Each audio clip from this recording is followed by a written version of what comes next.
All right, in this next problem, what we're trying to find here is what percent is the discount? Okay, so to find the discount here, we're going to have to understand any information that relates to the discount. So one more time, we're looking for the percent of the discount, and we see all that here. So when we read through the information, we see that we have this bicycle that costs $350 and a sale saves you $70. So right there, we know what the bike costs, $350 originally, and then we have that $70 discount. So to get the percent discount, we need to understand that formula. When we plug in the percent and we multiply by that 350, well, guess what? If the percentage that we are applying just so happens to be the discount, the result that you get will be the discount. And so when we ask ourselves, well, hey, if we plugged in the $70, will that work? Absolutely. Because if we plug in the amount that is the discount, we'll get the percent that is the discount. We always want to think about being consistent with that formula. That's how we'll get to that place of confidence. So here we go. Plugging in the $70 equals the 350 multiplied by that percentage. When we consider this, to be honest, everybody, if you wanted to, you could go ahead and plug in each of these percentages to see which one results in 70, but that would take a super long time to do this directly. We're just going to work backwards. Instead of multiplying by 350, we will divide by it on both sides. And once we do, booyah, cancels out on the left. And now what we need to do is figure out how many times 350 goes into 70. Not the other way around. Not the other way around. 350 into 70. So here we are. 350 going into 70. And I already know that 350 can't go into 70. So we'll go ahead and place a decimal and then expose another zero. And now we ask ourselves, how many times does 350 go into 700? And if it's not clear, if it's not obvious, no worries. Move to the side, do some guess and check work, some trial and error, and we'll just start off with 2. 350 multiplied by 2, 0 times 2, 5 times 2 is 10, carry the 1. And then we have 3 times 2 is 6, carry the 1 is 7. So that's exactly what we're looking for. And so we will get 0.2 for that result. And so when we have 0.2, again, it's a clean division, just going to show that right there. But we have 0.2 equals P. And so remember, this is in decimal form, as expected. To turn this back into a percentage, we're going to do the opposite of moving twice to the left. We'll move twice to the right, referring to that decimal place. So once, twice, there's our new decimal point. Everybody, what number belongs in that blank space? As always, yeah, that'll be a 0. So what we have is that percentage is going to be 20%. That's the amount of the discount, $70, and it relates to a 20% discount, which is answer choice B.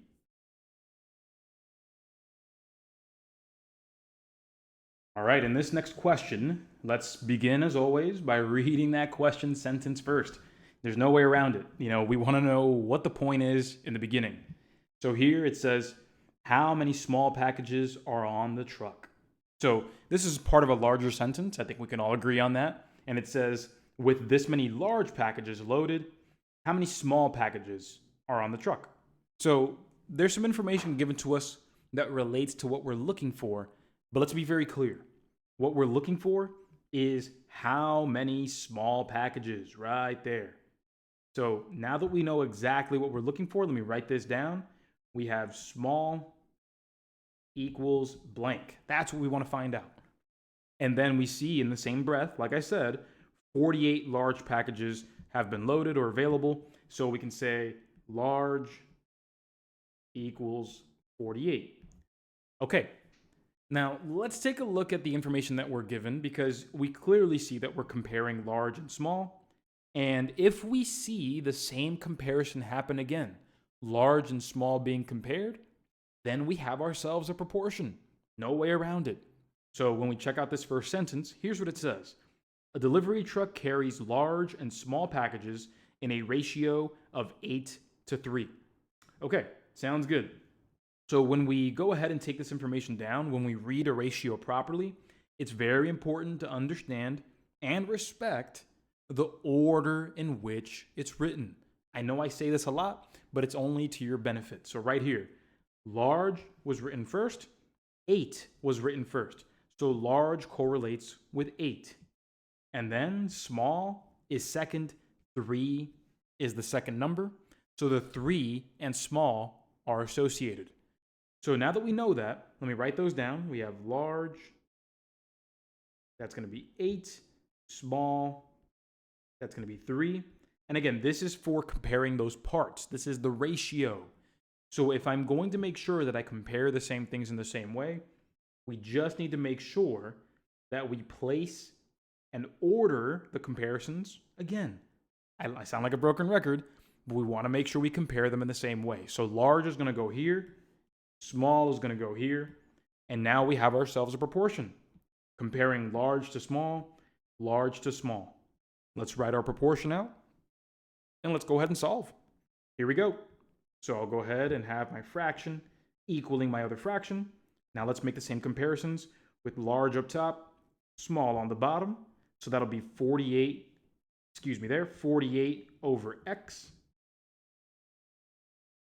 And then 8 over 3. There are plenty of other ways you could have set this up, but this is one of the consistent ways. So with that, here's what we can do. We can go straight ahead and we can cross multiply and divide. Yeah, absolutely one of the ways we can do it. And if we do that, you're going to notice that we might be taking a little more time than expected. 8 times x, not too hard, that's 8x. But when we look at the part about 48 times 3, if you don't know that off the top of your head, then you're going to have to go ahead and write that down. So 48 times 3, 8 times 3, that'll be 24, carry the 2. Then 4 times 3 is 12, carry the 2 is 14. So we have 8x equals 144. But now when we check this out, we have to divide, right?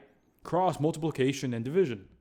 And once we divide, now we have ourselves some work to do because not everybody knows what 144 divided by 8 is. Not everybody knows that. And so we're going to have to do a little more work. 8 going into 144. 8 going into 14 only happens once. Subtract the 8 and we get 6 left over. Then we drop that 4 and then 8 goes into 64 8 times. So boom, there we go. After all that calculating, we end up getting x equals 18.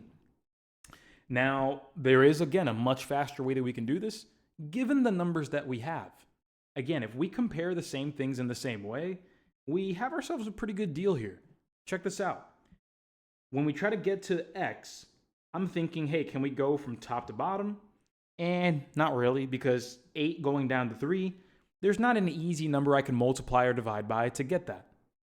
However, when I take a look at right to left to go from 3 to x, I know that if I can prove the comparison up top, I can find that comparison on the bottom. It's the same comparison. And that's what I see here. 8 going to 48, well, 8 times 6, that's 48. And so boom, now that I know that from right to left, it's times 6, then I know on the bottom, it's going to be times 6 as well. Again, that's the great rule about proportions that you can take advantage of. 3 times 6 is all you have to do in this method, and that gives you the same exact answer as we got before. And so that's why the correct answer here, my party people, is going to be C, 18.